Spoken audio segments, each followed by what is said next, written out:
俺が弱いからいけないんだ。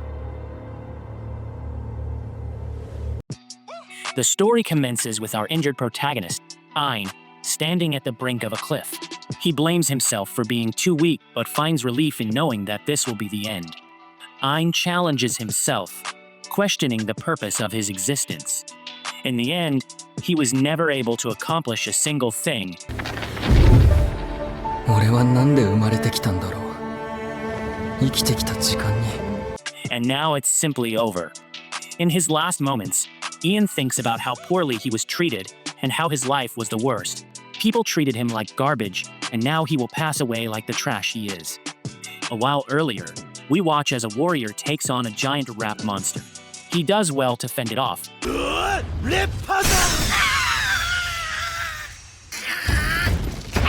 But he gets impatient when his partner takes too long with her incantation.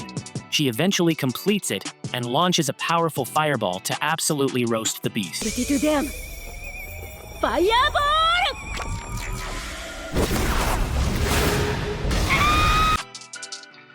With that done, the warrior calls on the trash picker of their team, and we see that it's Ian. Ian tries to tell the guy that his name isn't Trash Picker, but he ends up tripping, and Ian's teammates mock him for being so useless. The mage says they should pity him instead because the trash picker isn't a high common class like they are. Instead, he's just low common garbage. Ian apologizes for falling as he blames having to carry everything but Zoe. The warrior tells him to just hurry up and appraise the beast. It turns out that Ian's occupation is the low common appraiser in this world. The goddess of light grants people a jobs at birth, and the goddess of darkness grants them skills. By training their skills, hill people can hone all kinds of abilities, but jobs are passed down through generations and can never be changed. Jobs are divided into 3 tiers. The highest tiers for the rare classes, which only contain a very talented few. This includes people like wealthy merchants and military strategists. In the middle is the high common tier, which includes people like his teammates Zoid and Jolene. They are swordsmen, mages, and others who can fight. Lastly, the lowest tier is low common. These people are the peasants and appraisers who are unfit for battle. Jobs are inherited by children usually so they can carry on their parents' trade. However, in Ian's case, he lost his parents very early so he couldn't keep up the family business. Because of this, he decided to become an adventurer. He had dreams of becoming rich, but things never go as planned. Ian uses his appraisal skill and finds that the rat has an F rating for its rarity. 希少度は F. That's as low as it gets. But surprisingly, its incisors are AD rank. Ian fails to yank out the tooth, so he has Zoid for some help. Zoid is insulted, as he would never touch a filthy rat. And Jolene reminds Ian that handling trash is the trash picker's job. Zoid hits Ian with a rock and gets even more upset when Ian glares at him. He kicks our boy onto the ground and Jolene reminds him that they are protecting him. She says that Ian should be more grateful, and Ian has no choice but to apologize. He knows that this world just isn't fair, so he gets back to work. His teammates continue to mock him as he simply does his job, and Jolene is disgusted by what he has to do. モンスターの素材を探して剥ぎ取る。ゴミ漁りくらいだ。 The two can't believe how much of a trash job appraising is, and they can barely watch as Ian must shove his hand into the rat's mouth. Ian can only agree with them because all he is good for is finding and carving materials out of monsters. It's pretty much the equivalent of rifling through trash. Zoid piles on by pointing out that Ian's only part of his party because he didn't want to put disgusting monster parts into his magic bag. The two call him the trash picker boy and tell him to hurry up so they can continue their mission. Ian does as they say because he has no choice but to endure. The only way he can survive in this world is by doing his job and picking through garbage. Moments later, Zoid finds the corpse of a hellhound. To their amazement, Zoid sends the trash picker in to pick for parts, but Ian is hesitant. Gil Dental says that this type of monster should be in this dungeon. Of course, Zoe just tells him to do his job, and the two jerks think about everything they will do with the money. Ian's appraisal reveals that the hellhound's parts have AB rarity, and he starts picking it apart. And Zoe notices that there's another hellhound nearby and excitedly tells Ian to do that one too. Ian is frozen in terror, however, as he's smarter than Zoid, and he notices that something is wrong. The map from the guild says that there should only be a single corridor. Zoe dismisses his concern by saying that the map is simply wrong, but Ian thinks this is a terrible sign and says that they should leave. Zoe disregards Ian's opinion and instructs him to depart independently. He's tired of all the back talk, so he threatens to fire Ian if he doesn't follow them. Zoe says that he won't even pay Ian what he's earned and gives him one last chance to change his mind. Ian is in a terrible position because not many parties will take someone with a worthless job like his. He can only survive by joining Zoid's party, so he has no choice but to comply. Ian is furious, but he knows that life is just not fair. A while later, Zoid is even happier when they find a ton of slain hellhounds.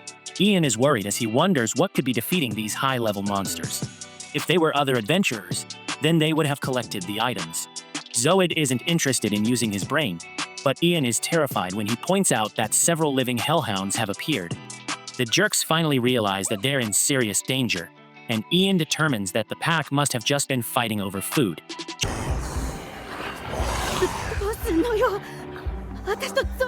Jolene doubts they could even defeat one of these beasts, so they decide to run away. Running seems impossible as well, but Zoid comes up with a sinister plan. With evil in his eyes, he tells Jolene to cast a paralyzing spell on Ian. Ian is horrified, but Jolene is on board. She apologizes, and she's not ready to die yet, and she paralyzes our hero. She explains that if he's lucky, the paralyzation will wear off soon, and he might even be able to get away before being torn to pieces.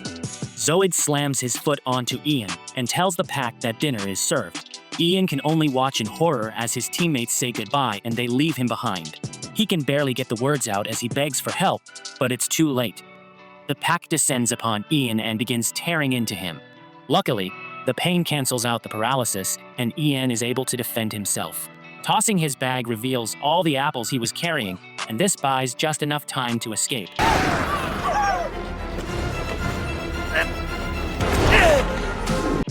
Ian limps away as fast as he can, but he is horrified to find that his treacherous teammates have blocked the exit the traitors trapped him in. But luckily, there's another corridor. Unfortunately, it just leads to a dead end, and the sounds of the hellhounds make it clear that Ian can't turn back either. Going forward means falling off the cliff to his demise, and going backwards means being eaten alive. Ian can only laugh as he is left with a horrible choice to make, and he blames his birth.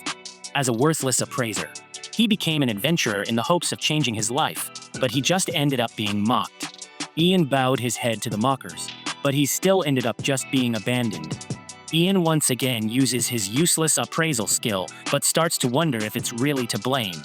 Ian suddenly comes to the realization that he bears the responsibility.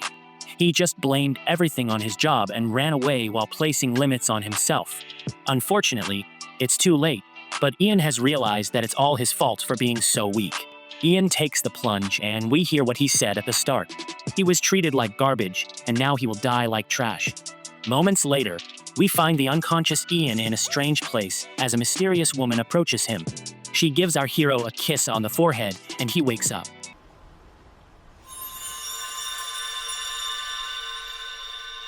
A moment later, Ian is stunned to find that he's still alive, and somehow all his injuries have been healed.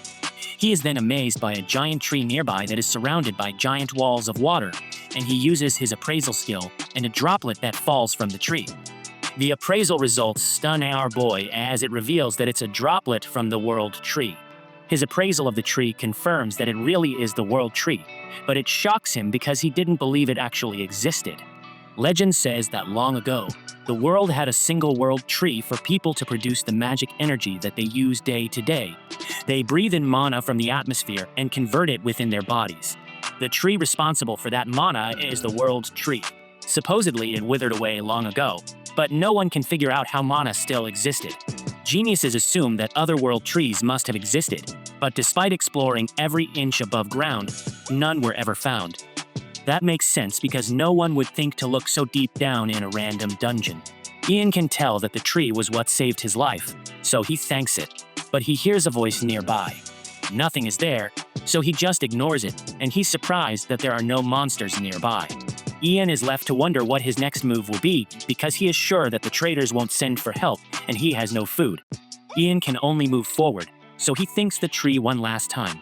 As he leaves, we see that the mysterious girl from before appears, and she's worried about our boy. This is clearly uncharted territory, as none of this was on the guild map. Because of this, Ian fears that there might be monsters even stronger than the hellhounds nearby. Those hellhounds messed him up pretty good, but Ian gathers himself, as he has no choice but to move forward. His near-death experience has given him a new outlook on life, and he vows to never put limits on himself ever again. Armed with a rock, Ian makes his way through the dungeon, but he is shocked by the lack of monsters. This is, of course, a relief, and all that is left is to find a way out. Unfortunately, the nightmare has just begun as something chops off Ian's ear. The pain is unbearable as he tries to get his ear back, but something slices off his fingers. Ian uses appraisal on the attacker, and he's horrified to find that it's an S-rank gremlin.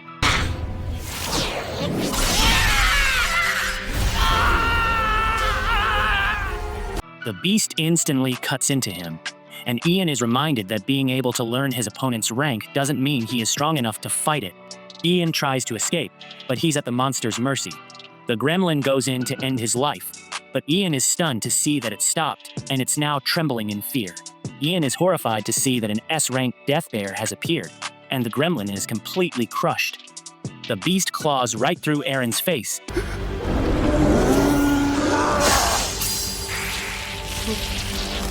destroying one of his eyes, and the bear begins to crush him. Ian gives up as he prepares for death, but a mysterious boy appears to save him.